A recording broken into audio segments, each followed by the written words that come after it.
My sister borrowed my wedding dress without asking and ruined it, but she had no idea what I had planned next. It was supposed to be the happiest day of my life. I had dreamed about my wedding since I was a little girl, the flowers, the music, walking down the aisle in the perfect white dress. I had worked so hard to make it all happen, saving every penny I could from my job as a teacher's assistant. My older sister Lila and I had always had a complicated relationship. Growing up, she was the star of the family, the straight-A student, the homecoming queen, the one my parents always bragged about. No matter what I did, I never seemed to measure up in their eyes. But I thought my wedding day would be different. This was my chance to shine, to have everyone's attention on me for once. Boy, was I wrong. The morning of the big day, I was a bundle of nerves and excitement as I got ready at the church. My bridesmaids helped me with my hair and makeup, telling me how beautiful I looked. But there was one thing missing: my dress. I had hidden it at my parents' house, wanting to keep it a surprise until the last minute. "Don't worry, sweetie, I'm sure it's there," my mom said when I called her in a panic. "Lila went to pick it up for you." I felt a knot of unease in my stomach at the mention of my sister's name, but I tried to shake it off. Lila and I may have had our differences, but she wouldn't mess with my wedding dress. Right? Wrong again. 30 minutes before the ceremony was set to start, Lila waltzed into the bridal suite, wearing my dress. My jaw dropped as I took in the sight of her, the delicate lace and beading I had carefully chosen clinging to her taller, leaner frame. She did a little twirl, a smug smile on her face. "What do you think?" "It fits like a glove," she gushed. I couldn't believe what I was seeing. "Lila, what are you doing?" "That's my dress." She rolled her eyes. "Don't be silly, sis. Mom and Dad said it was fine. Besides, we were the same size." Tears of rage and hurt pricked at the back of my eyes. "No, we don't. I had that altered to fit me perfectly. And I never said you could wear it. Take it off right now." Lila's smile only widened. "No can do, Bridezilla. The ceremony starts in 30 minutes, remember? There's no time to change now." I wanted to scream, to rip the dress right off her lying, backstabbing body. But just then my parents burst into the room, all smiles and exclamations over how gorgeous Lila looked. They hustled her off to take pictures, leaving me gaping after them in shock. My bridesmaids tried to comfort me as I stood there shaking, torn between tears and white-hot fury. How could she do this to me? And how could my parents just go along with it? A knock sounded at the door, and my fiancé Chris poked his head in, his brow creased with concern. "Hey, is everything okay?" I saw Lila, and she was wearing— "Wait, are you crying?" I flung myself into his arms, sobbing out the whole sorry story. To his credit, Chris looked as angry and disbelieving as I felt. "I can't believe they would pull something like this on our wedding day," he said, rubbing my back soothingly. "Do you want me to go talk to them?" I shook my head miserably. As much as I wanted to rage at my sister and parents, I didn't want to cause a scene in front of all our guests. This was still supposed to be the happiest day of my life after all. "No," I said, taking a shuddering breath. "Let's just get through the ceremony. I'll deal with Lila later." Chris kissed me softly. "Whatever you want, babe. I'm here for you no matter what." I gave him a wobbly smile, trying to draw strength from his love and support. I smoothed down the skirt of the simple white sundress my maid of honor had brought as a backup, took one last look in the mirror, and squared my shoulders. The show must go on, I told myself firmly. I could get through this. I would get through this, no matter how much Lila or my parents tried to upstage me. But as I walked down the aisle on my father's arm, my eyes locked on my sister smirking at me from the front row in the dress I had dreamed of for months, I felt my heart splinter into pieces. How had my perfect day turned into such a nightmare? And what was I going to do now? Growing up, Lila was always the golden child in our family. She got straight A's, was captain of the cheerleading squad, and dated the most popular guys in school. Meanwhile, I was just average decent grades, a few close friends, but nothing that really made me stand out. My parents never missed an opportunity to compare us. "Why can't you be more like your sister?" they would sigh whenever I brought home a B on a test or didn't make the cut for a team. It didn't matter how hard I tried, I always felt like I was living in Lila's shadow. As we got older, the divide between us only grew. Lila went off to some fancy private college on a full scholarship, while I stayed close to home and worked my way through state school. She landed a high-powered job right after graduation and got engaged to her college sweetheart. I became a teacher's assistant and was still single at 28. But through it all, I never stopped dreaming of my perfect wedding. I would spend hours scrolling through bridal magazines and Pinterest boards, picturing myself in a stunning white gown, surrounded by all my loved ones. It was the one day I knew I could make all about me.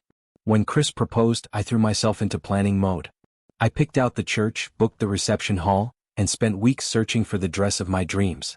When I finally found it, a gorgeous lace A-line with delicate beading and a sweep train, I knew I had to have it, even though it cost way more than I could afford on my TA salary.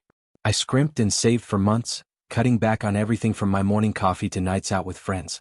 Lila, of course, offered to loan me the money, but I was too proud to accept. This was something I needed to do on my own.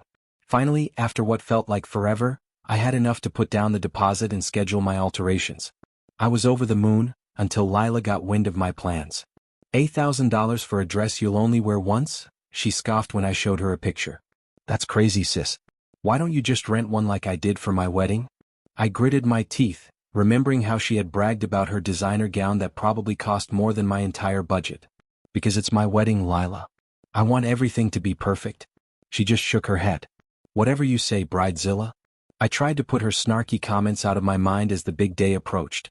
So what if she thought I was being ridiculous? This was my dream and I was going to make it happen no matter what anyone said. But I never imagined she would go behind my back and ruin everything. After the shock of seeing her in my dress wore off, white-hot rage took its place. I stormed over to where she was posing for pictures with our parents, my hands balled into fists at my sides. How could you? I hissed, not caring that everyone was staring at us. That's my wedding dress, Lila. I saved for months to buy it. She just smirked at me, looking way too pleased with herself. Oh, don't be so dramatic. Mom and Dad said it was fine. Besides, it's not like you were going to wear it again anyway. I gaped at her, my mouth opening and closing like a fish out of water.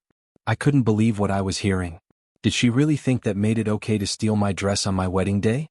I turned to my parents, hoping for some backup, but they just looked annoyed. Honestly, sweetheart, it's not that big of a deal, my mom said, patting Lila's arm. Your sister looks beautiful. You should be happy for her. Happy for her? I wanted to scream. This was supposed to be my day, my moment to shine. How could they take her side? Tears blurred my vision as I spun on my heel and fled back to the bridal suite, ignoring my mom's calls for me to come back. I slammed the door behind me and collapsed on the couch, sobbing into my hands. A soft knock sounded a few minutes later, and Chris slipped into the room, his face etched with worry. Baby, what happened? He asked, sitting down beside me and pulling me into his arms. Through my tears, I poured out the whole awful story, how Lila had stolen my dress, how my parents had sided with her, how they had ruined what was supposed to be the happiest day of my life. Chris listened quietly, his jaw clenched in anger. When I finished, he tipped my chin up and locked his eyes on mine. I'm so sorry, love. What they did was wrong and you have every right to be upset. But you know what? None of that matters because at the end of the day I get to marry you. Lila can wear whatever damn dress she wants, you're still the most beautiful woman in the world to me. I managed a watery smile, my heart swelling with love for this amazing man. He always knew just what to say to make me feel better. You're right, I said, taking a deep breath. I don't want to let them ruin our day. Let's just focus on us and our love. Chris grinned and pulled me in for a kiss, his lips warm and reassuring against mine. That's my girl. Now, what do you say we go out there and show them what a real bride looks like? As we walked back into the church, I kept my head held high, even though I could feel everyone's eyes on me. Let them stare, I told myself firmly. This was still my day, no matter what Lila or anyone else tried to do to ruin it. But as the ceremony began and I took my place at the altar, I couldn't help but feel a twinge of sadness. This was supposed to be the moment I had dreamed of for so long, walking down the aisle in my perfect dress to marry the man of my dreams. Instead, I was wearing a plain white sundress, while my sister smirked at me from the front row in the gown I had worked so hard for.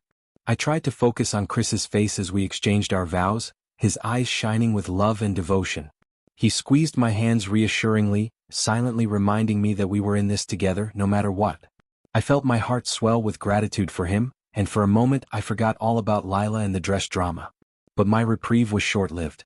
As soon as the ceremony ended and we headed to the reception hall, Lila was back in full force, basking in the attention she was getting for her stunning appearance.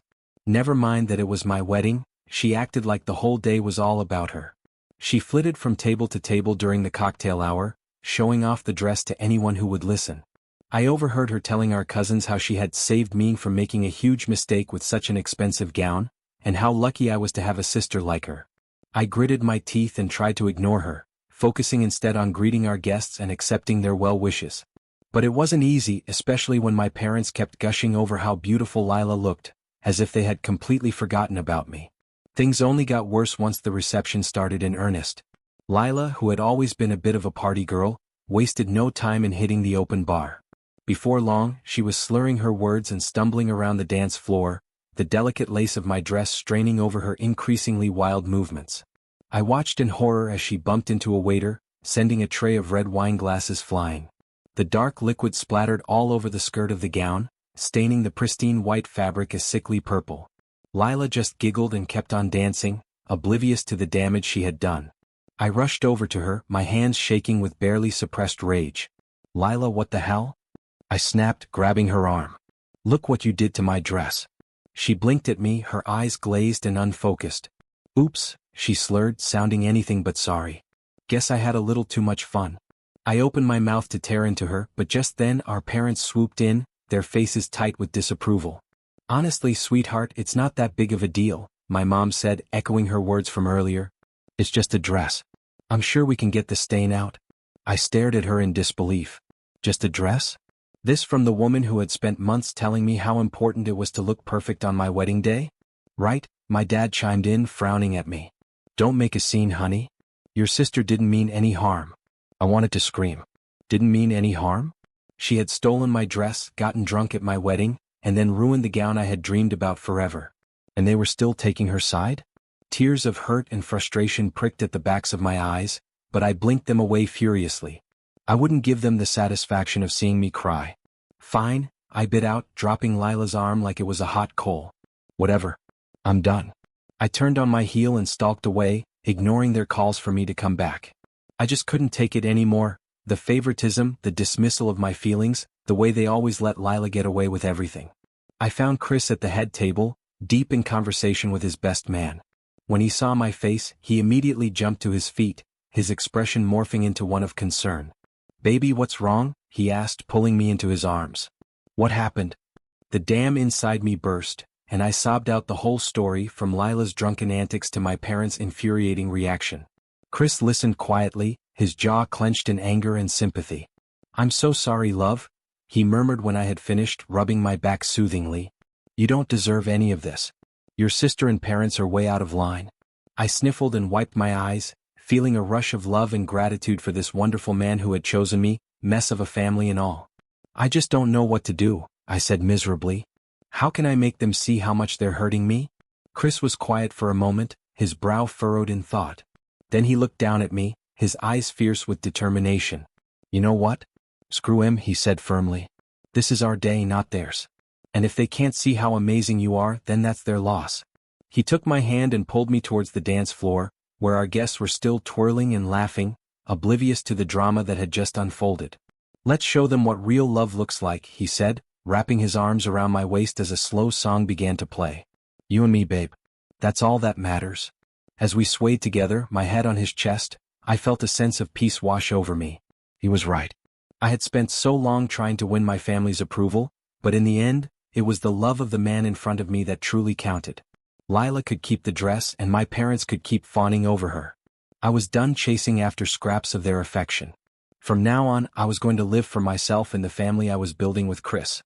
And as I looked into his eyes, shining with adoration and promises of forever, I knew that no matter what challenges lay ahead, we would face them together, and come out even stronger on the other side. The morning after the wedding, I woke up with a pounding headache and a sinking feeling in my stomach. As much as I had tried to focus on Chris and our love during the reception, I couldn't shake the hurt and anger I felt towards my sister and parents. I reached for my phone on the nightstand, dreading the confrontation I knew was coming. Sure enough, there were a dozen missed calls and angry texts from my mom, demanding to know where I had disappeared to and why I had abandoned my poor sister on the dance floor. I felt a surge of indignation. Abandoned her? More like escaped her drunken, dress-ruining clutches. But I knew trying to explain that to my parents was a lost cause. With a heavy sigh, I typed out a response, my fingers shaking slightly as I hit send. "I'm done being disrespected and pushed aside," I wrote. "If you can't see how much Lila hurt me yesterday, then I don't know what else to say. I need some space to process everything." I put my phone on silent and tossed it back on the nightstand, not wanting to deal with the fallout. Chris stirred beside me, his eyes fluttering open as he reached for me. "You okay, babe?" he murmured, pressing a kiss to my temple. I nestled into his embrace, drawing strength from his solid warmth. "I will be," I said softly. "I just need some time away from my family to figure things out." And that's exactly what I did. Over the next few months, I threw myself into my new life with Chris, focusing on building our home and future together. I started looking for a new job, one that would challenge me and make me feel valued in a way my family never had. I limited my contact with my parents and Lila to the bare minimum, politely but firmly declining invitations to family dinners and events. It wasn't easy, especially when my mom would call and leave tearful voicemails about how much they missed me. But I knew I needed to put myself first for once. Slowly but surely, the pain of that awful wedding day began to fade, replaced by a sense of peace and purpose. I had finally learned to stand up for myself and what I deserved, and it felt amazing. Life went on, and the years passed in a blur of work and travel and starting our own little family. I thought less and less about Lila and my parents, focusing instead on the love and support of my husband and children. And then, out of the blue, I got a call from a number I didn't recognize. I almost didn't answer it, but something told me I should. "Hello?" I said tentatively, cradling the phone to my ear. "Sis," a shaky voice replied, and my heart skipped a beat. It was Lila, but she sounded different, broken, almost. "I know I'm probably the last person you want to hear from," she said, her words tumbling out in a rush. But I didn't know who else to call. "Everything's falling apart and I don't know what to do." I listened in growing disbelief as she poured out her story, how she had lost her job, her husband had left her, and our parents had finally cut her off after years of enabling her selfish behavior. She was at rock bottom and she needed help. Part of me wanted to laugh bitterly, to tell her she deserved everything she was getting after the way she had treated me. But another part, the part that remembered the little girl who had once been my best friend, felt a twinge of sympathy. "I can't fix everything for you, Lila," I said carefully. "But if you're serious about turning your life around, I can try to help you find some resources." She was quiet for a moment, and I could hear her sniffling softly. "Thank you," she whispered at last. "I know I don't deserve your kindness, not after everything I've done. But I promise I'm going to make things right." We talked for a while longer, making plans to meet up and start the long process of rebuilding our relationship. As I hung up the phone, I felt a sense of something I hadn't experienced in a long time: hope. Hope that maybe, just maybe, my sister could change. That we could find a way to be a family again on our own terms this time. It wasn't going to be easy, and there was still a lot of hurt and anger to work through. But for the first time in years, I felt like it might be possible. I looked over at the pictures on our mantle, me and Chris on our wedding day, our children's smiling faces, the life we had built together. And I knew that whatever happened with Lila and my parents, I had already found my true happiness. It may have started with a stolen wedding dress and a day full of tears. But in the end, it had given me the strength to chase my own dreams and create a family of my own, one built on love, respect, and unwavering support. And that was worth more than any gown could ever be.